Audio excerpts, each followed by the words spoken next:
저와 여러분이 함께 읽은 출애굽기 22장 말씀은 십계명이 주어진 이후에 언약의 책, 율법에 어떻게 우리가 사회생활하며 사람 사이의 분쟁을 해결할 것인가에 대한 여러 규정들이 있는데 그것을 21장에서도 살펴봤고 그 내용이 22장에서도 계속되고 있는 것을 우리가 살펴보겠습니다.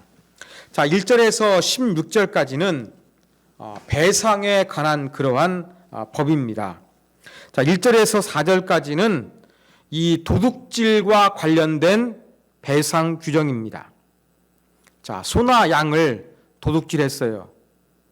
그러면 일정한 배수로 배상을 해야 합니다. 그런데 배상을 해줘야 되는데 내가 돈이 없어요. 여러분, 도둑질하는 사람이 탐욕 때문에 도둑질하는 경우도 있으나 많은 경우에 있어서 가난하기 때문에 도둑질을 합니다. 이러한 사람은 도둑질해서 배상을 해야 되는데 갚을 게 없을 가능성이 아주 많습니다. 그럴 때에는 율법은 자기가 노예가 돼서라도 배상을 해야 한다, 이렇게 규정하고 있습니다. 그런데 소를 훔쳤으면 5배로 보상해주고 양을 훔쳤으면 4배로 보상해줍니다. 왜 이렇게 차이가 날까요? 그 당시에서 양보다는 소가 더 여러 모양으로 쓰임새가 많았습니다. 양은 가죽이나 고기나 우유 이런 것들을 공급했습니다만 소는 운송 수단이 되었습니다. 그런 면에서 더 활용가치, 재산가치가 높았기 때문에 소에 대한 배상 규정이 양보다 높은 것으로 보입니다. 자, 도둑이 들어왔습니다. 그런데 이 도둑을 내가 이제 맞이해서 그를 죽이는 경우도 발생을 합니다. 정당방위라고 했죠, 현대 말로는. 근데 율법은 이것을 2가지 경우로 나누어 놓고 있습니다. 자, 도둑이 들어왔는데 도둑을 죽였어요. 밤에 도둑을 죽인 경우에는 너무 어두워서 그렇게 이 어떤 상황인지 정확하게 상황 파악하기가 어렵습니다. 이렇게 밤에 어두운 경우에 도둑을 죽인 경우에는 그 책임을 묻지 않습니다. 도둑이 들어왔는데 낮에 들어왔어요.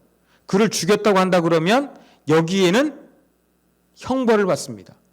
왜냐하면 낮에는 충분히 여러 가지 그 상황에 대해서 파악할 수 있는 그러한 여건이 되기 때문에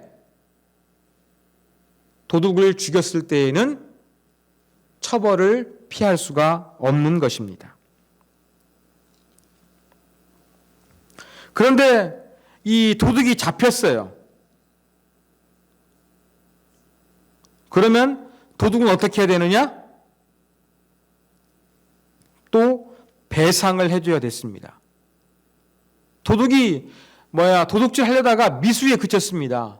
그럴 경우에도 배상을 해야 돼요. 2배로요. 이렇게 하나님의 말씀은 도둑질을 통해서 이득을 얻는 거 절대로 용납하지 않습니다. 자, 5절과 6절은 이제 그 농업과 관련된 배상 규정입니다. 자, 사람이 밭이나 포도원을 소유하고 있어요. 자기가 소유한 밭이나 포도원에서 음식에게 그렇게 먹거리를 제공해 주면 아무나 문제가 되지 않습니다. 그런데 남의 소유의 밭이나 포도원에 들어가서 짐승을 먹이게 하면 어떻게 될까요? 그 경우에도 배상을 해야만 했습니다.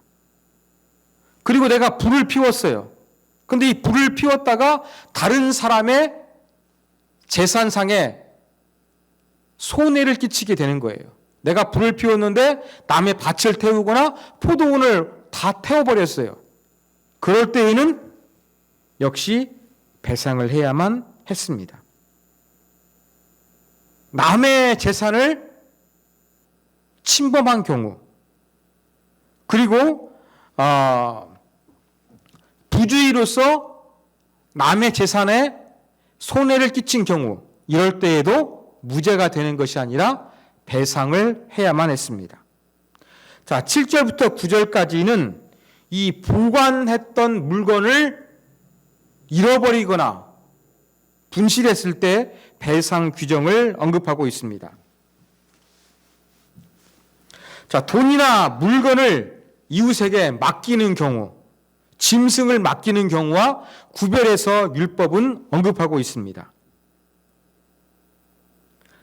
자, 돈이나 물건을 내가 이웃집에 맡겼어요. 도둑이 들어왔어요.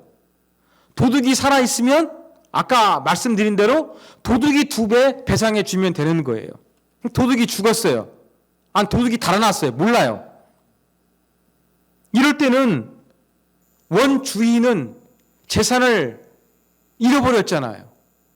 그래서 여기에 대한 배상 규정이 필요했습니다. 만일 도둑이 잡히지 않았어요.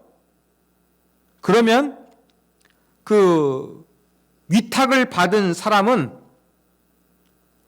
하나님 앞에 가서, 다시 말하면 하나님이 세우신 재판장에 가서 자기가 무죄하다는 것을 조사를 받아야 됩니다. 왜냐하면 이웃이 나에게 물건을 맡겼는데 그걸 가지고 있으면 사람이 견물생심이라고 욕심이 생기기 쉽습니다. 도둑 들었는데 이게 내 물건이라고 주장해 버리면 어렵잖아요. 자, 이러한 부분에 대해서 이 재판장이 판결할 수 있는 규정을 만들었습니다. 그래서 재판장이 유죄다 판결할 때에는 2배로 배상을 해야 했습니다. 여러분, 그러면 내가 이웃의 어떠한 그 재산을 조금 보관해 주었는데 그게 없어지면 내가 2배로 물어놔야 돼요. 겁나지 않습니까? 그러면 누가 이렇게 남의 부탁을 들어주려고 했겠는가 하는 의문이 생길 수가 있습니다. 여기에 대해서는 우리가 그 당시 이 값진 물건을 보관했던 규정을 이해할 필요성이 있습니다. 여러분, 고대 사회에서 먼 지역으로 여행할 경우 물건을 다 못 가져가지 않습니까? 버스도 없는데, 트럭도 없는데. 그러다 보면은 자기가 가지고 있는 재산 중에 일부를 지인이나 이웃, 친척들한테 맡기고 짐승도 맡기고 가는 경우가 빈번할 수밖에 없었던 것입니다. 이러한 그 당시의 문화적인 배경을 우리가 염두에 두고서 이 부분을 이해하시면 되겠습니다. 이러한 경우가 발생하거든요.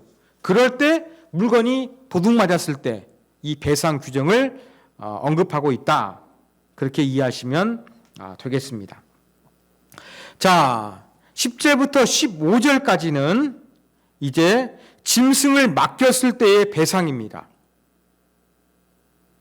돈이나 물건이 아니에요. 이번엔 짐승입니다. 그런데 이 짐승이 죽거나 끌려가거나 뭐 이렇게 다치게 되었어요. 그런데 증인이 한 명도 없는 거예요. 어떻게 할까요? 판결을 못하지 않습니까? 그러면 내가 그 짐승을 위탁받았어요. 내가 당신 짐승 보관해 주겠노라고 그렇게 내가 허락을 했어요. 그러는데 짐승이 다치거나 도둑이 들었어요. 이럴 때는 어떻게 되겠습니까? 근데 증인이 없는 거예요. 이럴 때는 재판장에 가서 내가 무고하다 이렇게 이야기를 하게 되면 주인은 그것을 받아들여야만 했습니다. 왜요? 증인이 없으니까요. 더 이상 어떻게 할 수가 없는 거예요.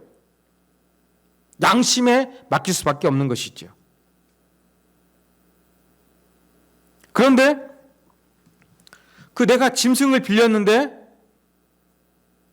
도둑 맞은 것이 분명해요. 내가 고의적으로 손대진 않았어요. 그런데 도둑 맞았어요. 이럴 때는 배상을 해야 돼요. 왜요? 내가 관리를 잘 못했기 때문에. 그런데 어떤 때는 남에게 위탁받은 이 짐승을 내가 보관하고 있었는데 불가항력적으로 어찌할 수 없는 상황도 있잖아요. 그럴 때에는 그것을 증명하게 되면 배상하지 않아도 됐습니다. 자, 짐승을 맡긴 경우도 있습니다만 짐승을 빌린 경우도 있어요. 그러니까 다른 사람이 부탁해서 짐승을 내가 맡고 있는데 도둑 맞았어요. 도둑이 물어줘야 되겠죠. 도둑이 없어요. 그럴 때에는 증인도 없어요. 그럴 때는 맡았던 사람들의 말을 그냥 진실되게 믿어줘야 되고, 그 다음에 분명히 도둑 맞은 정황이 분명하면 배상을 해야 되고, 그러나 불가항력적인 이 남의 짐승을 지킬 수 없는 상황이라는 것이 증명되면 배상을 면할 수가 있었습니다. 그런데 이번엔 내가 짐승을 빌렸어요. 위탁받은 경우가 아니라 짐승을 빌린 경우예요. 자, 이때 주인이 함께 있느냐, 함께 하고 있지 않느냐에 따라 나뉘게 됩니다. 내가 빌린 짐승이 있는데 주인과 함께 있을 때 그 짐승이 다치거나 해를 입었어요. 그럴 때에는 이 빌린 사람이 배상할 필요가 없었어요. 왜요? 그 자리에 짐승의 주인이 있었기 때문에 그런 거예요. 근데 그 자리에 주인이 없는 상태에서 내가 빌린 짐승이 다치거나 죽었어요. 그럴 때에는 빌린 사람이 관리 부지가 있었기 때문에 배상을 해줘야만 했습니다. 이렇게 조금 다르다는 거 기억하시면 되겠고요. 그 다음에 17절부터 31절은 이 도덕과 관련된 법들입니다. 자, 16절에서 20절까지는 죄송합니다. 16절부터 17절까지는 이 성윤리에 대해서 이야기를 합니다. 자, 어떤 사람이 약혼하지 않은 처녀를 꿰어 성관계를 맺었어요. 오늘날로 이야기하면 성폭력이 되겠죠. 이런 경우에 어떻게 하느냐? 납폐금, 다른 말로 하면은 신부값, 신부 지참금을 주고서 아내로 삼아야 했습니다. 그런데 그 처녀의 딸의 아버지가 딸을 주는 것을 거부하는 경우도 있을 거예요. 그러면 어떻게 하느냐? 그 아버지에게 똑같이 이 결혼 지참금 쪽인 납폐금을 줘야만 했습니다. 왜냐하면 고대 사회에서 여성을 아내로 데려갈 때에는 이 신부댁에다가 신부 지참금을 지출했거든요. 왜냐하면 고대 사회에서 노동하는 것은 아주 중요했습니다. 여성 노동도 중요했습니다. 근데 결혼해버리면 그 집안에는 일할 수 있는 한 명의 그 노동력이 사라지게 되거든요. 그래서 신부 지참금을 제공했던 것입니다. 그런데 내가 성폭력을 했어요. 그러면 그 여인을 아내로 삼아야 되는 거예요. 결혼하는 것처럼 똑같이 신부 지참금을 주고. 근데 신부 아버지가 거절해요? 그러면 결혼할 수가 없는 거예요. 그러면서도 여전히 신부 지참금은 줘야만 했습니다. 왜냐하면 이렇게 성폭력을 당해서 이러한 경험이 있는 여자는 대부분 다시 결혼하지 못하고 집에서 살아야만 했습니다. 여기에 대한 그 피해를 보상해 주기 위해서 그 신부와 여성의 아버지에게 그 신부 지참금을 주어야만 했던 것입니다. 그 얼마를 주었을까? 신명기 22장에 있는 말씀에 근거하고 일부 문헌을 근거해서 한 50세겔 정도 되었을 것이다. 그렇게 추정을 합니다. 자, 그 다음에 18절은 무당을 살려주지 말라. 그렇게 이야기하고 있어요. 이 무당, 점 보는 것이죠. 저도 몰랐는데 유튜브 보니까요, 이렇게 뭐 검찰총장의 미래가 어떻게 될 것인지, 이재명 씨가, 이낙연 씨가 대통령이 될 것인지 말 것인지, 이런 이 점 보는 사람들이 그렇게 유튜브 올리는 것도 심심치 않게 볼 수가 있습니다.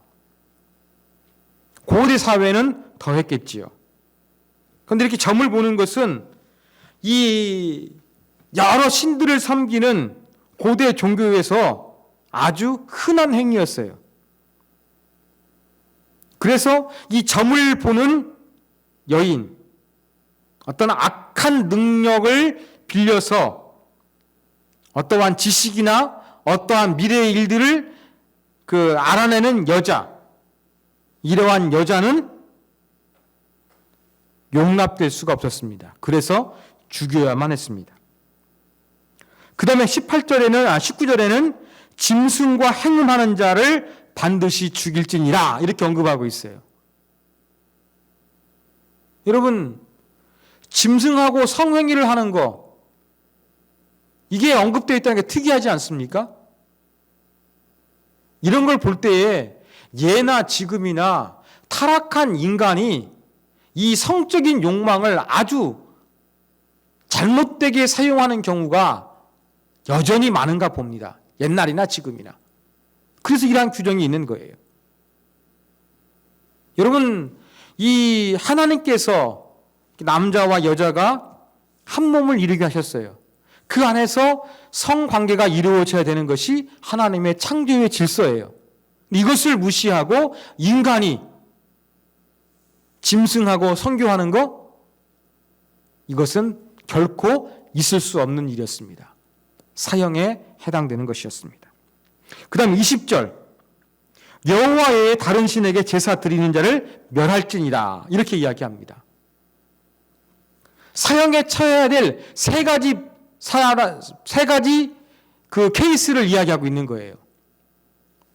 무당, 짐승하고 성행위하는 사람, 그 다음에 다른 신에게 제사 드리는 사람. 여러분, 우상 숭배를 금하고 있는 것은 십계명에 언급되어 있습니다. 그러나 이 계명을 어겼을 때의 규정은 십계명에는 없어요. 그러나 언약의 책 가운데는 분명하게 규정하고 있지요. 죽여야 된다고. 그런데 이 세 가지 살인을 시켜야 될 형벌을 언급하고 있는데 가장 강한 어조로 언급하고 있는 것은 마지막 세 번째에 있는 우상 숭배하는 사람입니다. 여기서 멸할진이라고 했는데 여기서 멸하는 것은 그냥 우상 숭배한 사람의 목숨 하나만 이야기하는 것이 아니라 그가 가진 모든 소유까지 없애버리는 거예요. 그래서 가장 강한 그러한 표현으로 원문에는 그렇게 뉘앙스를 풍기고 있다. 그렇게 이해하시면 되겠습니다.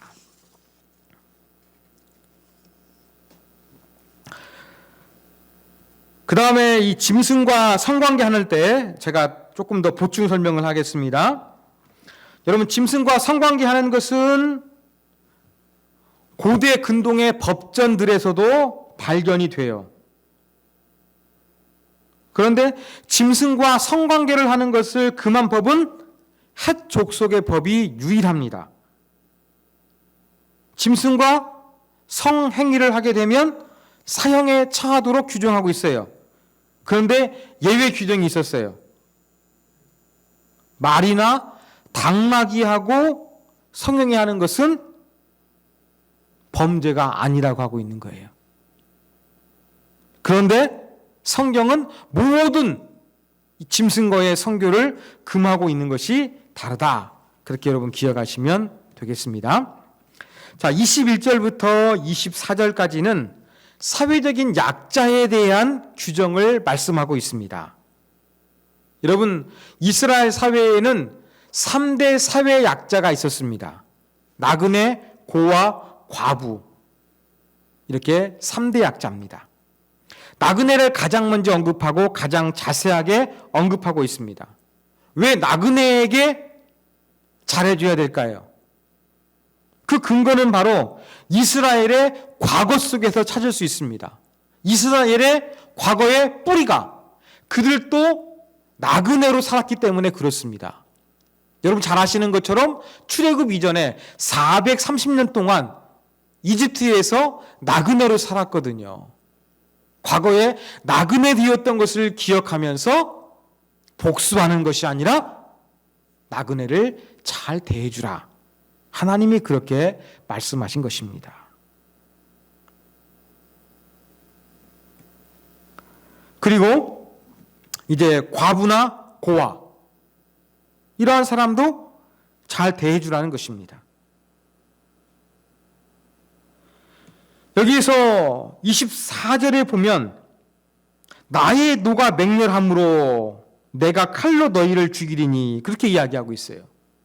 사회적인 약자들에 대해서 함부로 대하고 돌봐주지 아니했을 때 내 노가 맹렬하다 그렇게 되어 있는데 그 원문은 내 코가 불탈 것이라는 거예요. 하나님이 얼마나 진노하시는지 그렇게 표현하고 있습니다. 그리고 죽일 것이다. 또 고아와 과부를 멸시하는 사람을 내가 고아와 과부로 만들 것이다. 그렇게 하나님 말씀하시면서 아주 강한 어조로 이 3대 사회적인 약자에 대해서 보호하고 잘 보살필 것을 명령하고 있습니다. 자, 25절부터 27절까지는 이제 사회적 약자는 아닙니다만 가난한 자들에 대해서 어떠한 태도를 가져야 할 것인가 규정하고 있습니다. 자, 가난한 사람들은 어떻게 하겠습니까? 돈이 없으니까 다른 사람에게 돈을 빌리겠죠. 돈이 부족해서 돈을 빌리고자 하는 사람은 신용이 없으면 어떻게 하겠습니까? 담보를 주고서 전당을 잡히고서 돈을 빌리겠죠. 이러한 경우를 이제 언급하고 있습니다. 자, 가난한 사람에게 하나님은 이자 받는 것을 금지하셨습니다. 가난한 사람에게 돈 빌려줬어요. 그러면 자꾸 돈 갚으라고 채권자처럼 협박하지 말라는 것입니다. 이자 받지 말라는 것입니다. 원금만 받아라고 말씀하고 있습니다. 이건 상당히 다른 고대 문화권에서 아주 특이한 케이스입니다. 왜냐하면 고대 금동의 문헌들을 보면 빌려준 곡식에 대해서는요, 이자가 거의 33%예요. 돈을 빌려주면은요, 20%나 25%예요. 이러한 상황에서 성경은 아예 이자를 금지하고 있는 것입니다. 획기적입니다. 그런데 이자를 받지 말아야 될 대상, 지금 출애굽기에는 없습니다만 레위기와 신명기를 보면은요, 이자를 받지 말아야 될 사람은 모든 사람이 아니에요. 이방인에게는 이자를 받아도 된다. 그렇게 말씀하고 있어요. 그러면 여기에서 우리가 앞부분에서 3대 사회적인 약자, 나그네, 외국인이죠? 고아, 과부, 잘해주라 그랬잖아요. 근데 여기 와서 이스라엘 사람들에게는 이자 받지 말고 나그네, 이방인들에게는 이자 받으라고 하면은 이거 하나님의 말씀이 모순이 아니냐. 이렇게 우리가 오해할 수도 있습니다. 그런데 여러분, 오해하지 마셔야 됩니다. 자, 여기에서 말하고 있는 외국인에 대한 개념을 우리가 조금 더 명확하게 할 필요가 있습니다. 성경에서 외국인에게 이자 받아도 된다고 하는 외국인은 잠시 이스라엘 땅에 머물고 있는 체류하는 그러한 외국 사람인 거예요. 그런데 외국에서 와가지고 우리 동남아에서 한국에 돈 벌러 온 사람들, 중국에 조선족이 있는 사람들 있지 않습니까? 이러한 사람들처럼 뭔가 이스라엘에 오랫동안 거주하고 있는 외국인이 있으면 이러한 사람들에게도, 이러한 외국인에게도 이자를 받아서는 안 된다는 겁니다. 그러한 차이가 있다는 것을 참고적으로 말씀을 드렸습니다. 자, 이제 가난한 사람 돈 빌리는 거 말고 가난한 사람을 돈이 없으니까 전당 잡힐 때가 있어요. 가재도구 팔겠죠. 그런데 성경은 겉옷을 언급하고 있어요. 여러분, 고대 사회에서, 이스라엘 사회에서 겉옷은 최후의 자산이었어요. 최후의 자산인 거예요. 팔레스틴 지역은 일교차가 심합니다. 낮에는 덥고 밤에는 추워요. 근데 가난한 사람이 최고의 자산인 옷을 전당 잡혔어요. 그러면 그 사람은 해 떨어지면 추워가지고 잠조차 제대로 못 잤는 거예요. 이러한 사회적인 약자를 보호하기 위해서 가난한 사람에게 겉옷을 전당 잡았다 한다 그러면 해 지기 전에는 돌려줘라. 그렇게 말씀하고 있는 것입니다. 자, 28절부터 마지막 31절까지는 이제 하나님을 바르게 섬기는 그러한 삶에 대해서 규정하고 있습니다. 28절, 재판장이나 백성의 지도자들에게 순종하면서 공경해야 된다. 하나님을 대신하는 자들이기 때문에 그렇습니다. 그 다음에 29절, 추수한 것과 내가 짜낸 즙, 곡식을 추수했을 때 올리브나 포도를 어떠한 그렇게 짰을 때 하나님께 드리기를 더디하지 말지며 인색한 마음으로 드리지 말라는 것입니다. 기쁜 마음으로 하나님께 드리라는 것입니다. 그리고 처음 난 아들을 내게 줄지며. 자, 출애굽할 때 출애굽기 13장에서 초태생을 하나님께서 살려주셨잖아요.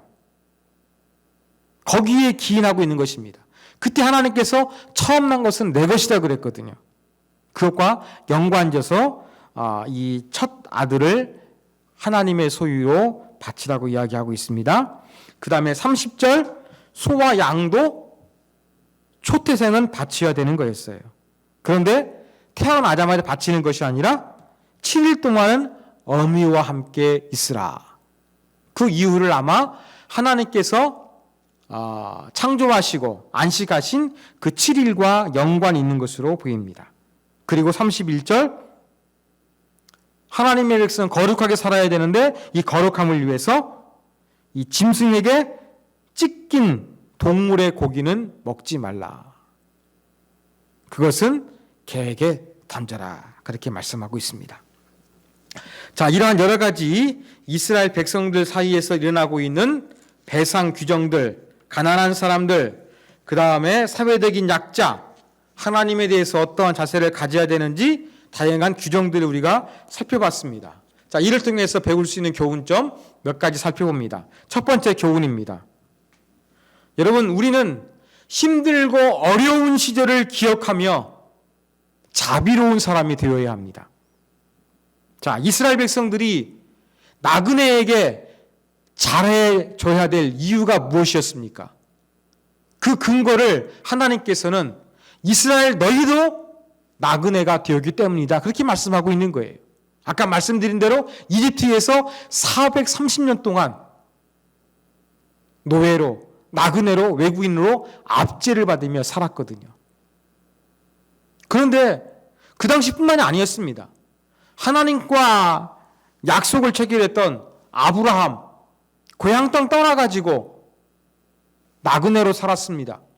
이삭과 야곱 여전히 마찬가지였습니다.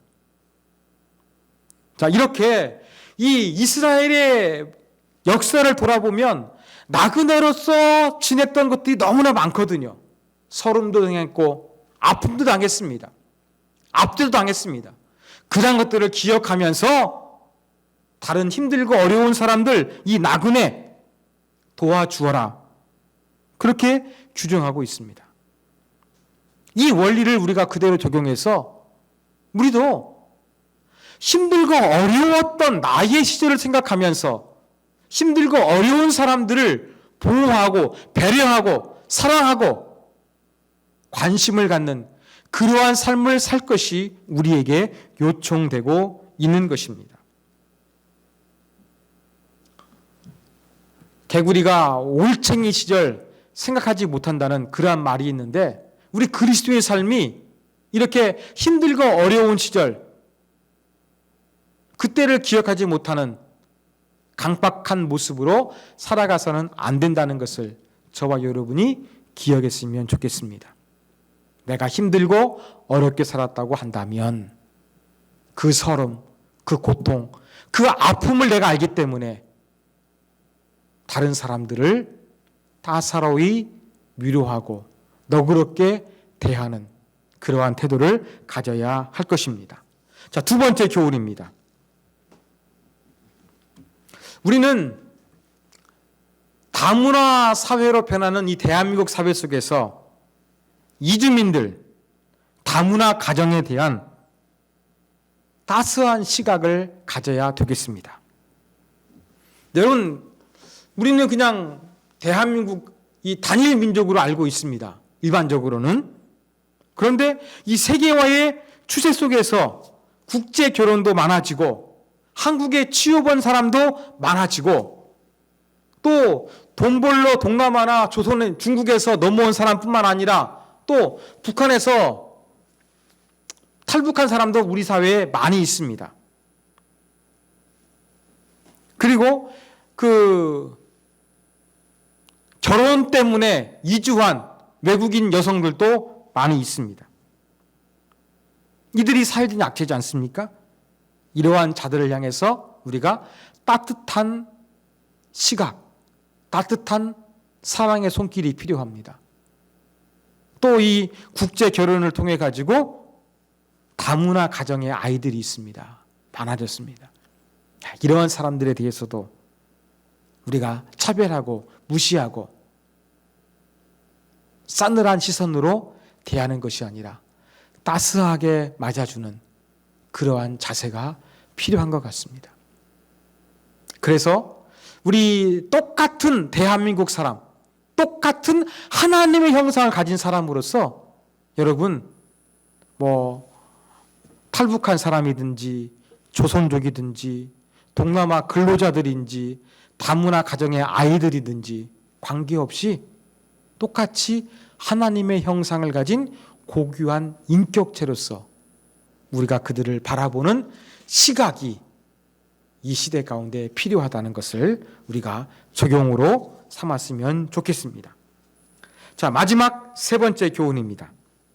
우리는 타인의 재산과 권리를 소중히 여기는 자세를 가져야 되겠습니다. 오늘 말씀을 보면 여러분, 타인의 재산에 대해서 성경은 잘 보호해 줄 것을 규정하고 있습니다. 내가 아니라 짐승이 들어가서 함부로 남의 땅에 있는 뿔을 먹이셔도 안 되었습니다. 그리고 만일 피해를 줬으면 자기 땅에 있는 가장 좋은 것으로 배상하도록 규정하고 있습니다. 그냥 뭔가 눈에는 이, 이에는 이 배상해 주는 것이 아니라 내가 뭔가 남에게 이 배상해 줄 때에는 내가 가진 가장 좋은 것으로 배상을 규정하고 있습니다. 이를 통해서 우리가 배워야 될 원리가 무엇입니까? 남의 것을 소중히 여기는 그러한 자세가 필요하다는 것입니다. 배상도 우리는 감정이 상해가지고 그러잖아요. 물어주면 되지 뭐 라고 하면서 고압적인 자세로 빈정거리면서 그렇게 말할 때가 있는데, 성경이 말하는 배상의 자세는 최선을 다해서 내가 손실을 끼쳤을 때, 내가 부주의했을 때 그렇게 최선을 다해서 배상하라고 요구하고 있다는 사실을 우리가 기억해야 되겠습니다. 우리 편에서 자기 합리화하면 안 됩니다. 내가 궁하니까 남에게 그렇게 할 수도 있지. 내가 힘들고 어려우니까 남의 땅 들어가가 조금 할 수도 있지. 이런 마음 가질 수 있거든요. 그 사람은 돈 많으니까, 그 사람은 여유 있으니까, 그 사람은 부정한 방법으로 돈 벌었으니까 내가 좀 안 주고 내가 좀 그렇게 가지고 있는 거 괜찮다는 그러한 식으로 우리가 도덕적인 행위를 보여서는 안 될 것입니다. 내 문제는 심각하고 내 것은 소중하고 남의 문제는 작고 남의 것은 별로 중요하지 않다고 여기는 이러한 인식으로부터 죄가 발생하기가 쉽다는 것을 기억하면서 우리는 타인의 재산과 권리에 대해서 소중히 여기는 그러한 자세를 가져야 한다는 교훈점을 발견할 수 있습니다.